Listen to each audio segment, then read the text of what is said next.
Salut les amis, j'espère que vous allez bien. Bienvenue dans cette vidéo où nous allons nous plonger un tout petit peu dans le monde de la stéganographie. Si la cryptographie est l'art de transformer des informations en code secret, la stéganographie, elle, consiste à dissimuler des informations au sein de fichiers ordinaires comme des images, des vidéos ou des fichiers audio. Et avec Kali Linux, on a accès à de puissants outils pour explorer cette technique. La stéganographie est une technique de dissimulation de données. Par exemple, on peut cacher un fichier texte à l'intérieur d'une image ou d'une vidéo sans qu'il ne soit détecté à première vue. Quel est l'intérêt de faire cela? L'intérêt est tout simplement de transmettre des informations sans éveiller de soupçons.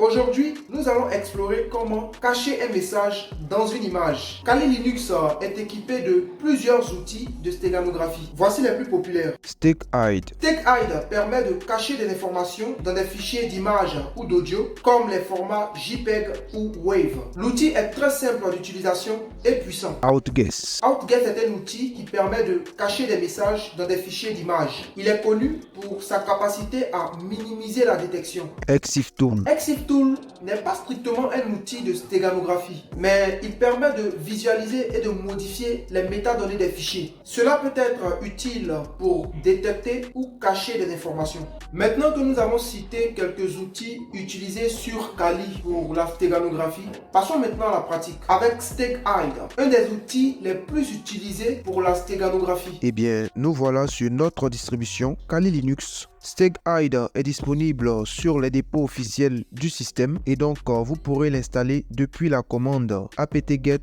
install StegHide. Moi, je l'ai déjà fait. Pour l'exemple, nous allons créer un fichier .txt qui va contenir un message.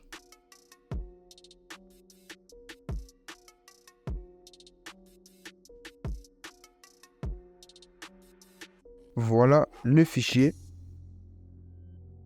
Et voici notre image. Ce que nous allons faire est d'insérer ce fichier texte dans notre image que nous avons choisi.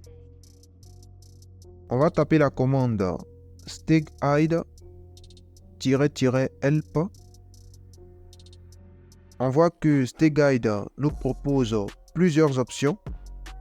Nous, on va s'intéresser aux options "-embed" pour rejoindre un fichier à un autre, "-ef" pour indiquer le fichier à intégrer et "-cf" pour indiquer le fichier dans lequel on intègre. OK.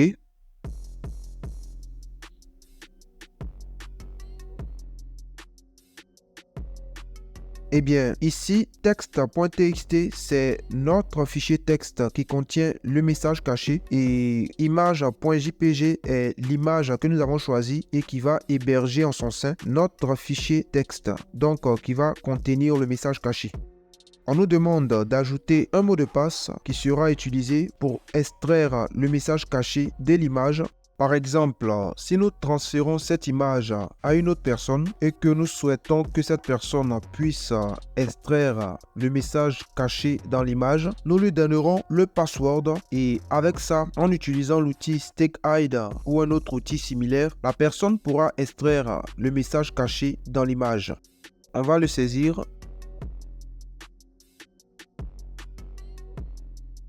Voilà, et là, notre fichier .txt a bel et bien été caché dans notre image JPEG. Si nous ouvrons cette image, eh bien, rien ne se passe, ce qui est normal. Mais en réalité, cette image héberge en elle un fichier .txt. Si nous voulons extraire le fichier caché dans l'image, on va taper la commande steghide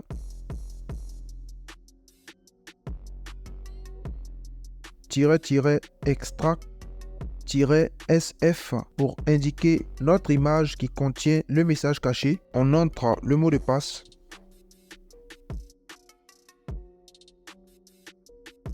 Et voilà, notre fichier .txt a bel et bien été extrait.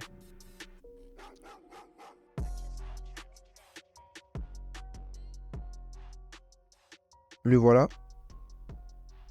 OK. Eh bien les amis, certains d'entre vous diront, mais Dani, tu ne nous as pas montré concrètement comment cacher un malware dans une image ou dans un fichier. Tu nous as simplement expliqué comment cacher un message dans une image. Eh bien oui, vous avez parfaitement raison. Mais si vous avez bien compris cette démonstration que nous avons faite, alors vous aurez indirectement compris comment est-ce que les hackers procèdent pour cacher des malwares dans des images ou dans des fichiers vidéo, audio ou documents. Un malware, c'est simplement un fichier exécutable sur un système donné. C'est un programme. Donc, vous double-cliquez là-dessus et il s'exécute. Si vous remplacez le fichier texte que nous avons utilisé dans notre exemple par un fichier exécutable, donc par un programme, vous comprenez? Mais pour des raisons de sécurité, je ne ferai pas cette démonstration dans cette vidéo afin d'éviter que YouTube ne me censure comme la première fois. Donc, vous pouvez tester chez vous dans un cadre légal. Bien sûr, il existe d'autres techniques aussi intéressantes telles que l'utilisation de WinRAR pour dissimuler des exécutables derrière des fichiers. Ce sont des techniques intéressantes aussi. Ils peuvent faire l'objet d'une autre vidéo. Je tiens à préciser que cette vidéo est purement à but éducatif. Mon but ici en faisant cette vidéo n'est pas de vous inciter à la cybercriminalité. Non, pas du tout. Mon but ici est de vous emmener à comprendre qu'un fichier inoffensif tel qu'une image ou une vidéo ou un document Word, etc.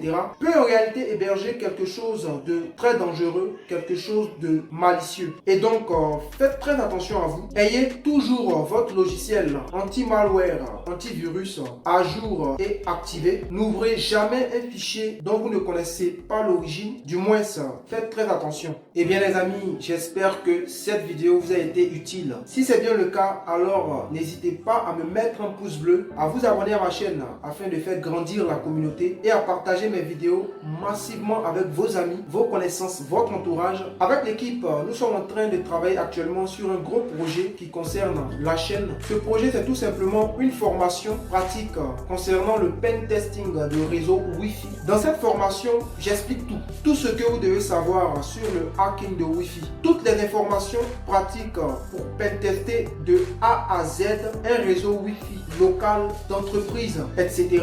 Le reporting, les mesures de sécurité, etc. C'est un livre de plusieurs centaines de pages avec quelques vidéos démos à l'appui qui ont été réalisées dans un cadre réel, tout comme le contenu du livre qui est à 100% basé sur la réalité. Je vous promets du lourd avec cette formation, alors restez connectés pour avoir des informations au fur et à mesure. C'était Dani Arkwright, n'arrêtez jamais d'apprendre. Peace.